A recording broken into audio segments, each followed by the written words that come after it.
Yes, kwa majina naitwa Isaac Mungai, aka kijana msafi, chairman wa New Gema Young Leaders Movement. Nataka kujibu mtu anaitwa Junet Mohamed. Junet Mohamed nimesikia juzi akisema ya kwamba sasa mahali imefika watakuwa wakiongoza nchi ni kama boma yao.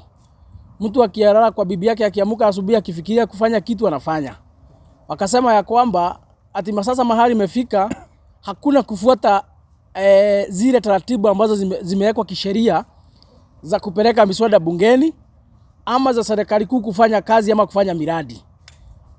Ama akasema ya kwamba sasa mahali imefika wakiamka wakifikiria ni kujenga damu wanajenga, wakifikiria ni kununulia taifa lori wananunua lori, wakifikiria ni kupanda miti wanapanda miti, wakifikiria waamuke wauze Kenya tuhamie Uganda watakuwa wanauza. Mimi nataka niambie Junet Mohamed, hii nchi ni yetu sisi zote. Na nchi hawezi ongoza nchi ni kama boma ya bibi yako. Kuna zile taratibu ambazo zimewekwa kisheria na lazima ufuate. Kama ni kupeleka mswada bungeni, lazima ipitie zile taratibu zote ambazo zimewekwa kisheria. Kama ni kufanya miradi serikali kuu, lazima ufanye public participation, because hawezi amuka siku moja useme sababu wewe ni kiongozi na umechaguliwa na wananchi, sio wewe umejichagua, haukuchaguliwa ukajiongoza ama ukajiwakilisha wewe mwenyewe, unawakilisha wananchi. Hawezi sema ati mtamaliza public participation. It is not possible. Sisi kama wananchi wa jamhuri hatuwezi kubali. Na ndio maana tunasema mkitumia kifua kuongoza nchi na sisi tutaenda kotini. Mkipeleka sheria ambazo ni mbovu, zile ambazo ni kinyume cha sheria, tutakuwa tunaenda kwa mahakama. Mahakama inatatua. So lazima hamwezi sema hamtakuwa mnafanya public participation ati mtakuwa mkiongoza vile ambavyo mnataka. Nchi ikifika hapo sasa mtu unaitwa Junet Mohamed sababu wewe si Mkenya, wewe hata ni Msomali. Na hii Kenya hii ni Kenya, hii huku si Somali. Hawezi kuja kuleta mambo ya Somali hapa Kenya. Hii ni Kenya, tuko na sheria, tuko na katiba, tuko na zile taratibu ambazo zimewekwa kisheria, tunafaa kufuata. Wale ambao wanaongoza, kuna ile mikakati ambao wanafaa kufanya, kuna zile sheria lazima wafuate ndio nchi iweze kuendelea. Lakini ukileta hii upuzi, hii ujinga ya kusema ati mtatumia kifua, mtakuwa mnaongoza vile ambavyo mnataka, ati si lazima msikize wananchi. Nisikia Junet ukisema ati your politics your choice. Your politics is not your choice. Siasa zako inafaa kuwa kwa msingi ya wale watu ambao wamekuchagua ukawakilishe. Wale ambao walikuchagua ukawakilishe bungeni, wao ndio wanakulipa mshahara. Hauko kwa siasa kama biashara yako. Hauko kwa siasa kufanya ile mambo ambayo kichwa yako inakuambia ufanye. Uko kwa siasa kuhakikisha kwamba wale wananchi wa Jamhuri ya Kenya wanakulipa mshahara na ushuru yao, umewakilisha, umefanya mapendekezo yao. Mtu mwingine nimeona ametusi wa Kenya, ni mtu anaitwa Joho. Nimeona Joho anajaribu kutisia sisi. Mimi nataka nikuambie Joho, sisi wa Kenya hawezi tutisa. Wewe ni mtu mmoja, sisi tuko watu milioni 50. Unatutisha vipi? Hawezi tisha sisi. Inene case hiyo kitu umepatiwa juzi ya waziri, unalipwa na pesa yetu. Hiyo nguvu uko nayo ya kutusi sisi, hiyo nguvu uko nayo ya kurukaruka na kifua mingi, ni kwa sababu ni pesa yetu inakulipa, unakula unapata joto ya kutusi sisi. Hii mambo unasema sio social media. Wacha nikuambie leo hii Mr. Joho, sisi kama wa Kenya tunatumia social media kuhakikisha kwamba tumekosoa serikali ile mambo inafanya kinyume na sheria. Lakini wewe Joho unatumia social media kuuzia wamama urembo, kuuzia wamama kuonyesha vile uko na ndevu mingi, kuonyesha wamama vile uko na kifua kubwa. Kama hivyo ndivyo unatumia social media. Sisi tunaitumia kuelimisha jamii, kukosoa serikali, kuhakikisha kwamba kila kitu inaenda vile ambavyo ipasavyo. Juzi tumetumia social media tukaambia William Ruto na serikali yake ya kwamba hii mambo ya ndani, huyu jamaa ni mwizi, huyu jamaa amekuja kupora nchi ya Kenya. Hamuku tusikiza. Baadaye jamaa ameshtakiwa, amefunguliwa kesi kule USA. William Ruto amekuja bungeni, mwenyewe amesoma taarifa, akasema amecancel contract kwa sababu ameona Adani ako na kesi ya wizi USA.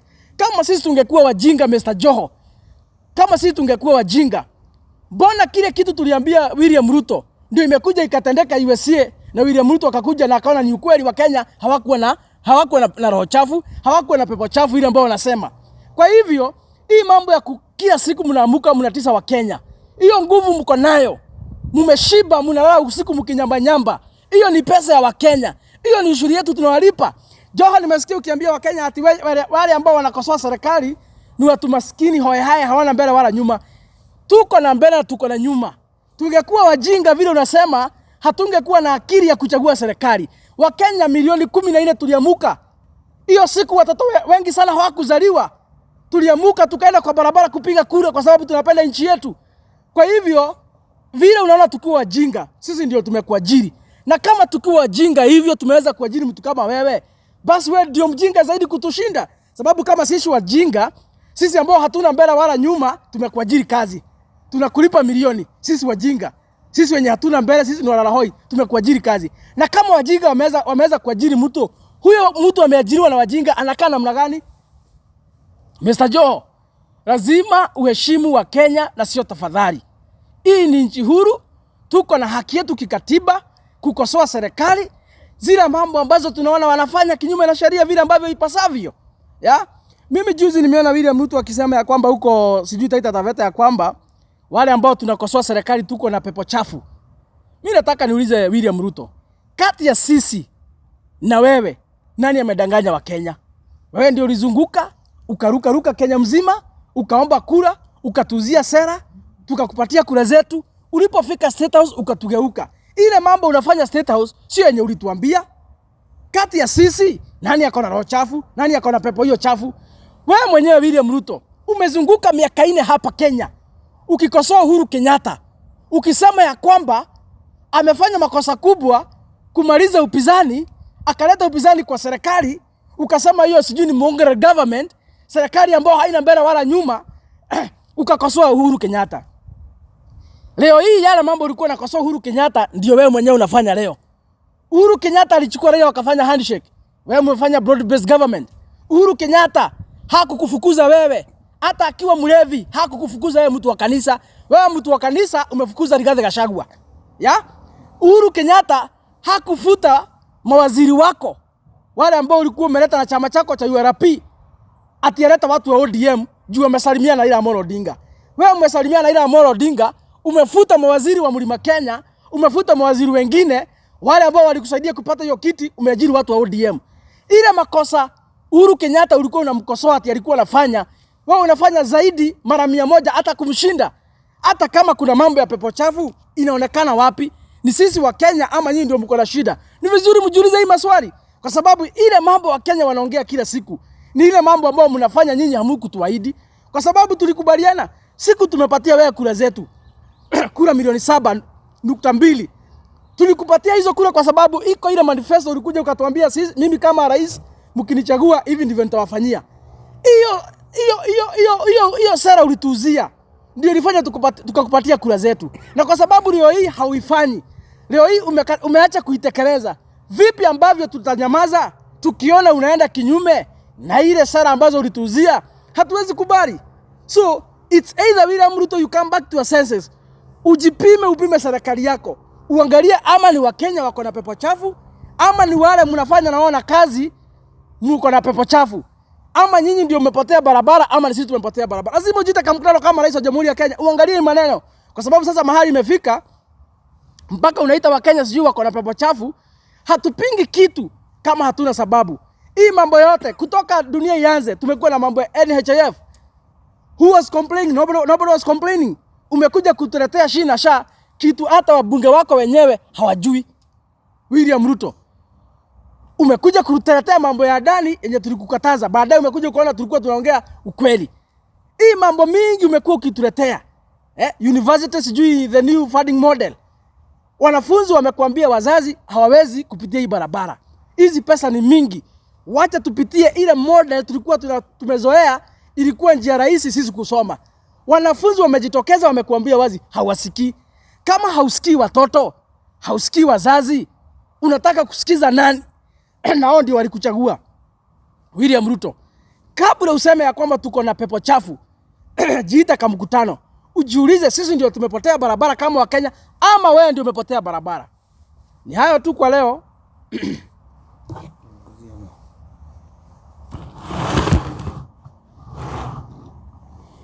Asante the members of the fourth estate.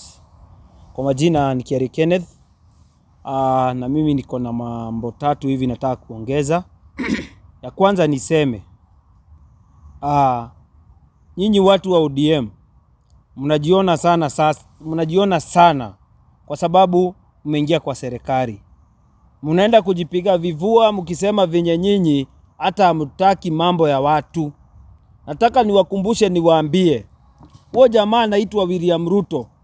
Huo jamaa anashikanga Biblia, anaenda nayo akiambia watu yeye ni mtu wa Mungu. Sasa nimemuona anaingia kwa kanisa zenyu huko Nyanza, huko Western, ameanza kuwadanganya wananchi. Wacha niwaambie, watu wa Mount Kenya leo wanalia kwa yale waliweza kufanywa na huo jamaa. Leo naona viongozi wenyu wanampaka tu mafuta, wanampaka tu, wanamwekea maua, wanasema vinye ni jamaa wa maana. Lakini watu wa ODM, wacha niwaambie, hiyo chama yenyu itaharibiwa yote na Bwana Ruto, na mutabaki hamna lolote. Vita yenye iko katika chama yenyu imeingizwa na huyu jamaa. Huyu jamaa amekuja hapa Mount Kenya akaharibu mambo yote. Unasikia jamaa anaongea mambo ya pepo chafu. Na nafikiria kule State House kuna mhubiri mmoja alitokea akasema kule State House kuna mambo na mapepo sijui nini. Na hawa watu wakajaribu kupigana na zile mapepo, wakaita wahubiri, wakapelekwa kule State House, wakafanya cleansing, sijui wakafanya vitu gani. Nafikiria hizo pepo ndizo ziliingia huyu jamaa. Kwa sababu mambo zile amefanya after kufanya hizi vitu, na juu roho yake ilikuwa ni mbaya, ameanza na kufanya mambo ni za ajabu sana. Kwanza akafukuza kiongozi wetu hapa Mount Kenya, Rigathi Gachagua.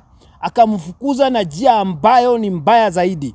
Akaendelea na kuleta vita kwa watu wa amani, watu ambao wanajenga hii nchi na njia kubwa sana, watu hapa Mount Kenya. Ameanza kuleta vita mahali huyu kiongozi wetu Rigathi Gachagua anaenda, analeta vita. Mahali hapo kuna tumwa goons, wanaharibu event ya wenyewe, wanaharibu mazishi za wenyewe. Sasa kati ya huyo mtu na sisi, nani yako na pepo mbaya? Huyu mtu ndiye anaharibu watu. Ameingiza watu wa ODM kwa serikali. Angalia vitu wanaongea. Joho mtu mzima, mtu ambaye tulikuwa tunaona ni kama kidogo amesoma, lakini ni ukweli tumeona kabisa hajasoma. Vitu wanaongea ni za upuzi. Unasema kama hatuta support baba sijui ati sisi watu wa internet sijui ati kazi yetu ni idlers. Wewe unajua internet imefanya watu wangapi millionaires wewe? Wewe unajua Bitcoin na trading ni nini wewe? Unajua hata nashangaa sana. Bwana Joho, wewe unafikiria kazi tu ni wewe, watu washinde wanaangalia. Unajua wasichana wanakupenda hizo mandevu zako za ujinga. Wacha nikuambie wewe jamaa, umepotea njia. Na kama unafikiria hiyo kivua yako unashinda ukiweka huko TikTok, ati ndio hiyo ndio unatumia TikTok. Kuna watu wanatumia TikTok kutengeneza pesa. Kuna watu wanatumia hizo online media ku advertise biashara zao na wanatengeneza pesa mingi sana. Wewe kama unafikiria hiyo TikTok na hizo online media ni vitu, wewe umepitwa na muda. Wewe kazi yako umepewa pesa na wananchi ukakula ukashiba. Kazi yako sasa ni kuwatapikia, kuongeresha vibaya, kudharau maskini. Unaita watu ati unaita Gen Z sijui majina gani uliwaita hapo, hawana mbele hawana nyuma. Wewe unatusi watu ambao walikusaidia ukapata serikali. Kama si Gen Z wewe ungekuwa wapi saa hii? Si ungekuwa huko tu kwa TikTok unaonyesha vivua huko kwa maji. Lakini Gen Z katokea ukapata kiti na leo ni wewe unawakojorea. Wewe jamaa hauna njia zako zimeonekana ni njia za mtu mchafu. Na nafikiria hiyo pepo mbaya rais alikuwa anaongelelea, anafikiria ni wewe mkiwa na Junet. Nyinyi roho mbaya. Huwezi kasimama wewe useme ati public participation ikuwe abolished. Kwani hii Kenya ni yenyu? Hii Kenya si ya mama ya mtu. Na wewe Junet unakuanga unaongea na unasema vitu mingi sana. Jana uliongea kitu ya ujinga sana na nikashangaa. Kwani nyinyi baba alienda mkakuwa wajinga? Baba Atrisa alikuwa ni mtu anaonekana kidogo, lakini saa zingine sijui ni bangi mlikuwa mnapea bamba na haribika. Sasa naona nyinyi mmeachwa mkakuwa watoto warafi, watoto ambao wanaweka tumbo zao mbele. Wacha niwaambie, Ruto atawatumia na atawafukuza. Sasa mnatuchekelea leo. Mnasema sijui mitego zilifanya nini. Hata nyinyi mtaanguka vibaya. Juu 2027 hamutakuwa mahali popote. Watu hamutakuwa mahali popote. Serikali ni mpya inakuja. Serikali yenye inakuja 2027 ni ingine. Serikali ya kufanyia wananchi kazi, si serikali ya uongo. Kwa hivyo mimi nataka niseme, hii mambo ya mtu anaitwa William Ruto, kuambia watu wenye wanakosoa serikali wako na pepo mbaya. Ukuambia kanisa ambayo ulienda na Biblia umeshika wakupee kura, ukaenda huko unapiga magoti unalia. kwa kanisa, mzee mzima anapiga hivi analia. Mimi nikasema kweli huyu mtu ako na Mungu. Na leo akikataa pesa yako unasema ako na pepo mbaya. Mimi nashangaa nani ako na pepo mbaya? Unaleta miradi ambazo watu wote wanakataa. Unaleta funding model watu wanasema sio mzuri. Unaleta kila kitu. Adisha inapitishwa na wabunge na hata wajaisoma. Sasa hivi wanaenda kufundishwa mambo ya SHA na walipitisha. Uniambie ni watu gani wako na pepo mbaya? Sisi tunakosoa, tunatumia hizi online kukosoa serikali mahali tunaona inafanya makosa. Si ati sisi tunachukia serikali. Nchi inaishi na serikali, lakini lazima ikubali kukosolewa. Huyu jamaa anaitwa William Ruto ameonekana kwamba watu wakimkosoa kazi yake ni abduction, kuwaumiza, kuwapiga. Wametengeneza kabi sijui wapi huko Gong, wanashika vijana, wanawafinya makende, wanafanya vitu mbaya ambazo hazifai, ambazo ni vitu mbaya zaidi, ambazo hata hatuwezi taja hapa. Mnaumiza Wakenya kwa vitu ambazo watu wakitokea kuwa correct nyinyi hamutaki. William Ruto, wewe unataka ati upigiwe makofi, upigiwe shangwe ili uweze kuleta maendeleo Kenya. Wakati ulikuja kutuletea manifesto yako, haukutuambia mahali ati tutakuwa tunakuimbia dance ama tunakuletea wasichana wanakuimbia hapo mbele unafurahi kidogo ndivyo unapeana mradi. Haukusema hivyo. Tumeona kiongozi mmoja huko kwetu Laikipia akisema hivyo, ati watu wa Embu wanakataa kupewa maendeleo juu kuimbia rais, juu alikataa kumpigia makofi. Si lazima upigiwe makofi. Kama ulipewa kazi na Wakenya, fanyia Wakenya. In fact, si Wakenya wote walikuchagua. Hata unashinda ukifuatilia huko Nyanza, wako wamekuchagua wewe. Na huwezi kosa kuwafanyia kazi. Lazima kila Mkenya afanyiwe kazi. Na kama wewe ulichaguliwa ili uweze kusimama na Wakenya na uweze kuleta maendeleo hapa Kenya, ukaleta manifesto. Concentrate with your manifesto. Wacha kuleta mambo ya panganga mingi, mambo mingi ambayo haisaidii wa Kenya. Hizi drama si wakati, hazifai wakati huu. Wakati wa siasa ukifika, na najua unajua vizuri, unaenda nyumbani pale Sugoi, nafikiria zile mambo, zile nyumba za kuku unatengeneza vizuri. Uende urishe kuku zako vizuri, sisi hatutakuwa na shida na wewe. Wacha kukuja rais mwenye anaambia Wakenya ukweli, mwenye aibi wa Kenya, mwenye si mwizi, mwenye afanyi mambo ambazo hata watu. Unataka kuniambia manabii wa Mungu wote, watu wote wao wanaongoza kanisa ni wajinga? Wameamuka siku moja wakakuita muongo, ni wajinga? Hata nyinyi wa Kenya fikirieni, huyu mtu alikuta hawa watu na Biblia na wamekuja kujua amewapinduka. Wamejua kumbe ilikuwa ni nyoka na hatukujua. Nisikia siku moja Kimani Ichung'wah akiongea mambo ya nyoka, sijui inauma nani. Kumbe nyoka ni wewe, vitu zingine tunaziona na tunafikiria ati ni uongo. Lakini wacha nikuambie wa Kenya, if you don't open our eyes, we might be going to a hole that we cannot come out because of this rogue government of William Ruto. Kama hawa watu wanasema wanataka kufanyia wa Kenya kazi, punguzeni kiburi, mpunguze madoido, mpunguze mambo ambazo hazifai. Mwache kuabduct wa Kenya, mwache kuua vijana wadogo. If you start to be corrected, you must be wise. You must accept people to correct you, Mr. William Ruto. Na viongozi wote wenye wako kwa serikali lazima mkubali kufanyiwa kitu inaitwa correction mahali mmeenda vibaya. And that's why we have public participation. I was very, very ashamed, and shame on you, Mr. Junet Mohamed. Wewe hapo hukufikiria. Wewe nilikuwa nafikiria wewe ni mtu anaelewa sheria kidogo. Lakini sasa nimeona umepata pesa, umeenda pale State House, ukaanza kupewa hapo leftovers, ukaanza kuongea ujinga. Waacha kuongelesha Wakenya ujinga. Ukubali kufanyia Wakenya kazi yenye walikupea. Uende pale bunge, wewe fanya kazi yako. Wacha kuleta mambo ya kuleta fitina na mambo ambayo hayafai. So sisi kama wanagema na watu wenye wanasimamia mlima, viongozi wa mlima wana youth, tunasema kwamba hiyo mambo ifike mwisho. Na tunawaambia mwachane na mambo ya fitina za siasa. Siasa ambazo hazileti maendeleo hapa Kenya. Mtuletee siasa ambazo ni za maendeleo. Acha kusema ati unakuja kupigana hapa ukisema vijana ati wana kazi sijui nini. Wewe Bwana Joho, kubali na ukubali vizuri kabisa kwamba internet is the time now. Ukienda pale US uangalie huko economy ya US, a very big percentage inajengwa na mambo ya online.